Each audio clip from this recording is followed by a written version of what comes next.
tardamos un poco más, vamos a tomar un poquito más de tiempo, porque creo que además el tema lo amerita, la reflexión del presidente y las propuestas del presidente lo ameritan. Roberto, los efectos entonces, en los que estás, en los efectos reales. Yo no sé si lo que dice el presidente hoy, estos 5 puntos, le digan algo a los ministros y a las ministras, concretamente al ministro González Alcántara, para decir, híjole, pues ya me dio el camino. Está fácil. Yo creo que no necesariamente, pero ayuda. ¿Cuánto tiempo podría tomarse la Corte para los efectos? Lo va a decidir el jueves. Así es. Y creo que es una discusión importantísima. De nueva cuenta, yo creo que esta no es una discusión contra el ejército. Incluso es para proteger al ejército, la integridad del ejército. Ayer decía el ministro Pérez Dayán, si lo hubieran transferido a la Secretaría de Cultura, hubiese sido igualmente inconstitucional. El problema no es seguridad pública, defensa nacional, es qué actividad civil pueden hacer los militares y cuáles no. Entonces, ahí está un primer problema. Primer escenario de efectos. Efecto inmediato. Mañana, una vez notificada la sentencia, formalmente la Guardia Nacional deja de estar en defensa y ahora está en la Secretaría de Seguridad Pública. El presupuesto lo debe ejercer la Secretaría de Seguridad Pública, los sueldos y salarios los paga la Secretaría de Defensa, la Secretaría de Seguridad Pública, los contratos los firma y ese tránsito es muy complejo porque el día a día es complejo.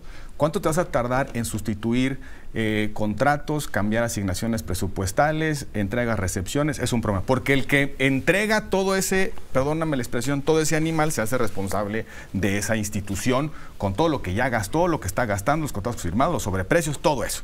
Entonces, primer problema. Ahora, segunda alternativa, la extrema. Y lo propuso la ministra Yasmín Esquivel. Perdón, eso está buenísimo. Entonces, estos efectos... Si es inmediato, mañana. Exacto, si es inmediato, sí. Hasta yo lo veo con un gran problema y no soy especialista en la materia, ¿no? Es un gran problema, sobre todo de certidumbre para los servidores públicos que van a firmar los cheques. Mañana se notifica la sentencia y hay que pagar los viáticos, hay que pagar la gasolina, hay que seguir pagando los contratos, los arrendamientos, los equipos, todo eso. El servidor público que recibe la Guardia Nacional pues va a tener una preocupación. ¿Qué puedo firmar? ¿Qué no puedo firmar? ¿Es legal? ¿No es legal? ¿Fue bien asignado el contrato? Porque se hace corresponsable de lo que pasó antes. Bueno, efecto inmediato, primer escenario. Luego el otro extremo, que insisto, lo planteó la ministra Esquivel. Oigan, pero ¿para qué se preocupan de los efectos? Si ahí está un quinto transitorio, el transitorio que permite al presidente de la República utilizar a las Fuerzas Armadas en tareas de seguridad pública. Ese transitorio que motivó un amplísimo debate porque se acaba en el 24 y lo prorrogaron. Entonces, muy sencillo, dejemos los efectos supeditados al artículo quinto transitorio. Es decir, cuando se acabe ese transitorio, hacemos la transferencia. Segunda opción. Y la tercera, que la planteó el ministro Alfredo Gutiérrez Ortiz Mena. Quien debe armonizar es el Congreso.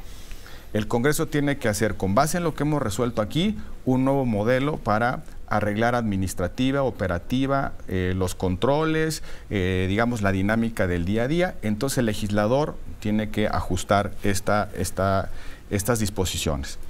Y le damos un plazo, estoy citando casi textual, razonable para cumplir. Problema, ¿qué pasa si la mayoría de Morena no cumple la sentencia?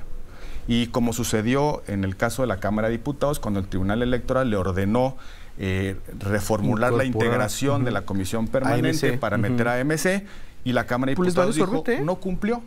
Entonces, ¿qué pasa si la mayoría en la Cámara de Diputados y en el Senado no cumple la sentencia? Entonces va a venir una tensión en la cual puede haber un desacato a la Corte. Y va a haber presión para que la Corte haga valer su sentencia. Y si la Corte no hace valer su sentencia, se debilita. Y yo veo muy difícil que la Corte pueda llegar a un extremo de hacer cumplir su sentencia mandando a destituir al Congreso. Entonces, tiene muchos bemoles yo esta entiendo discusión. Que el ministro Gutiérrez Ortiz Mena la plantea pensando que tenemos un Congreso profesional, pero qué riesgoso. Y hay toda una discusión de si se puede, hasta dónde puede llegar hasta dónde la Corte puede hacer valer sus sentencias. Porque, como decían los clásicos, es el poder más débil. Necesita quien ejecute la sentencia. Al final es autoridad moral el cumplimiento de una sentencia. Vamos a pausa, regresamos y cerramos esta plática, este análisis de Roberto Gil, la discusión, lo que define la Corte ayer y lo que dijo el presidente hace un rato sobre ese tema. Volvemos.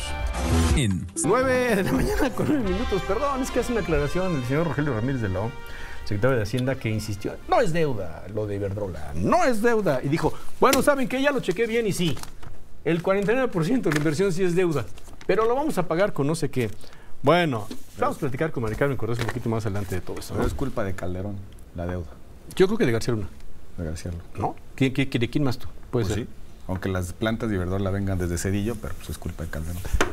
Bueno, cerremos esto entonces. A ver, terminamos con el tema de los efectos, terminamos con el tema de lo que plantea el presidente, ¿no? ¿Algo más, Marco? Yo creo que se van a decantar, Roberto, tú eres el especialista, con lo dicho ayer por la ministra Margarita Ríos Farjat en este sentido, ¿no? Realizar una respetuosa, ¿no?, y atenta exhortación para que el Congreso depure posibles incongruencias que puedan presentarse en la realidad a fin de no crear desarreglos en un área tan delicada para el Estado mexicano, que es un poco lo que estás planteando, ¿no? Yo creo que hay una solución, digamos, ortodoxa o híbrida. A veces las sentencias definen la consecuencia y luego fijan lineamientos de cumplimiento. Así es. La Corte pudiera fijar lineamientos de cumplimiento dirigidos a la defensa y a la Secretaría de Seguridad Pública. Y creo que lineamientos de naturaleza administrativa. Yo no correría el riesgo de mandarlo al Congreso, porque la Corte se debilita si se desacata por parte de un órgano político. Sí, entonces es algo fino y luego llegan y mejor que fije lineamientos de naturaleza administrativa, que le diga a Defensa tienes un plazo para tal, Secretaría de Seguridad Pública tienes un plazo para tal, y tratar de ordenar el cumplimiento de su sentencia. Sí, la clave son tiempos. Son tiempos, y tratar de que las propias instancias generen sus mecanismos de diálogo para hacer la transferencia. Yo no creo que convenga a nuestro país que una sentencia de la Corte esté en vilo por si hay una mayoría que quiere o no quiere cumplirla. Nos sale más caro que se pueda desacatar en los hechos una sentencia de la Corte. Y me parece todavía más problemático que frente a la presión de que se cumpla la sentencia, la Corte tenga que estar emitiendo incidentes de cumplimiento diciendo, Cámara de Diputados y Senadores, cumplan, no cumplo, y entonces la Corte manda un mensaje de impotencia de hacer valer su resolución. Me parece que no es conveniente. El peso de una sentencia es un peso moral, es el intérprete de la Constitución, pero la ejecución depende de los destinatarios. Entonces, no parece razonable el mandato al legislador, no me parece razonable. El mandato al legislador parecería un poco más pertinente instrucciones o lineamientos administrativos. Ahora, esto es atípico, ¿no? Que los efectos de la Corte vayan directo, por ejemplo, a 2 secretarías de Estado, no es algo que leamos todas las semanas. Al final de cuentas, las partes son Ejecutivo y Congreso, ¿no? Las partes son... el Congreso emitió la norma, el Congreso aprobó la reforma y el Ejecutivo la sancionó. Es parte del proceso legislativo, son las partes en el procedimiento. Entonces, la sentencia va dirigida a esos poderes, a los emisores de la norma. Es atípico. Hay un dato importante que se me había olvidado subrayar. Venga. Para invalidar se necesitan 8 votos. Para definir los efectos se necesita mayoría, 6 votos. Okay. Entonces ahí puede estar el diálogo, están los detalles. ¿Cómo van a ponerse de acuerdo 6 ministros en los efectos?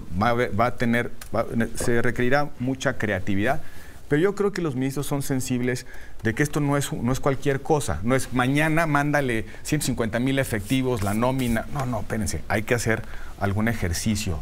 Y la Corte puede hacerlo, porque tiene una competencia implícita de definir la forma de realización de sus sentencias, ¿no? Oye, en las lecturas, rápidas, por ejemplo, está diciendo la diputada federal Marta Zavala, este presidente es una pesadilla para la división de poderes y el Estado constitucional y democrático de derecho. Ahora se va contra los ministros y ministras que no piensan igual que él, cosa que hemos dicho pues es consistente desde hace ya bastante tiempo. ¿Cuánta valentía se necesita para estos tiempos? Está bien esto, pero el tema de fondo es lo que está respondiendo el presidente en cuanto a lo que sí va a ser inmediatamente mensaje a Fuerzas Armadas y acatemos. ¿No? Creo que ahí podemos aterrizar, ¿no? Y también hay que decirlo con claridad. El presidente acató, pudo haber sido peor. O sea, también reconozcamos cosas, ¿no? Yo creo que el presidente tenía un dilema difícil, ¿no? Tiene que cuidar la relación con las Fuerzas Armadas en un momento complejísimo de la seguridad. Y por su discurso me parece que, como lo hemos sabido años atrás, es delicado por el reclamo que tenía, ¿no? Incertidumbre. Sí. Está actuando con responsabilidad. Yo me temía otra cosa. Actuó con responsabilidad, gana tiempo, cumple la sentencia, les dice a los militares, estoy con ustedes, vamos a arreglar esto tarde o temprano, pero no hubo una ruptura constitucional, ¿no? Por la salud de la República. Ahorita lo que parece que donde está el nudo es en cómo mover administrativamente lo que implican 30,000, 34,000 millones de pesos en presupuesto, ¿no? Insisto, contratos en marcha. Sí, sí. Todos los días hay ejercicio del presupuesto. Imagínate que tú mañana recibes un ejercicio presupuestal en el mes de mayo, pues eres oficial mayor de la Secretaría de Seguridad Pública y dices, ¿y ahora qué hago con esto? Oiga, pues aquí está firmado este contrato de arrendamiento, páguele. Yo no firmé. Pero ¿de dónde salió? ¿Hubo licitación? ¿No hubo licitación? Es una responsabilidad quien asume eso. Yo entiendo al servidor público que le tiemble la mano para firmar. Claro. Y eso puede ser, si no se hace bien la transición, puede provocar males mayores. Que se queden sin recursos las Guardias Nacional, que no haya paraviáticos, brazos caídos, problemas administrativos. Es que eso es lo que había pasado, Roberto, brazos caídos. Ese era muy serio ese problema, ¿no? Bueno, pues ahí está. Muchísimas gracias, Roberto. Gracias. Te manda saludos Gabriela González Salas, de aquí de esa alcaldía, de Miguel Hidalgo, nos está viendo, nos ha escuchado, te manda saludos. Muchas gracias, doña Gabriela. Muchos comentarios, por supuesto. Ahora ya alguien nos confundió con Epigmenio. Mire, no voy a decir el nombre, pero se la voló, ¿eh? Se la voló. Muchas gracias por la opinión, muchas gracias por la llamada, pero se la voló. ¿Por qué le dan tanto espacio al señor Epigmenio Ibarra? Que no aporta nada. Sabemos que está pagado por el gobierno federal para que hable mal de todo el mundo. Pero ¿dónde está el señor Ibarra? Si no ha venido, el señor Ibarra es miércoles. Está ausente hace 2 semanas precisamente porque tomó también periodo vacacional. Es no digo el nombre, ¿eh? Muchas gracias por su llamada, pero pues ahora sí se equivocaron. En fin, Roberto, gracias, ¿no? Gracias. ¿Algo más? Nada más. Gracias. Pues muchísimas gracias, Roberto. Y